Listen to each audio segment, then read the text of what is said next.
Beste urte batez, arrakasta handiz ospatu da Gernika Lumoko Euskal Jaia. Aurten estreinekoz Foruen plazatik abiatu da festagiroa eta kulturretxeko balkoitik egin diete sarrera Euskal Jaiari Piratak herri kirol taldeko kideek. Horrekin batera, Kukai dantza taldearen topa ikuskizunak jende ugari erakarri du Merkurio plazara eta zelan ez, dantzak, musika, gargantua, taloak eta txorizoak, euskal kanta herrikoiak, herri kirolak eta giro oso ona ez dira falta izan. Merkatu plazan gainera, sukalkia eta ardoaren azoka berezia ere izan da. Gure ateak zabali dagoz danontzat eta prest gagoz danok handik ikasteko. Baina bitxu zuek be gugana eta ikusi zer daukagun irakasteko.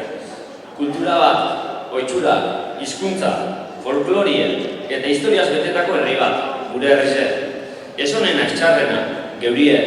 Eta kulture bat, ez honena ez txarrena, geurie. Eta hizkuntza bat, euskerie, geurie dana. Alan daze, ospatu daigun gure izetie. Adorno barik eta lotza barik, txarrari barreginez eta onagaitxik arrotuz. Kanta hau eta egin dantza, eta pentsau kalesarretako hormek zer gorretan daben. Izen be, herri hau, herri egin eben, eta errautzetatik barriro sortu zen, euskaldun askoren lanari esker. Injarrez, kantuz, bertsoz, musikaz eta lanez aurren egin eban, belaunaldi oso bati esker, eta gaur horregaitxik gagoz hemen. Ondo pasatu eta beti goratu. Nor garagu, zer garagu, euskotarra garagu.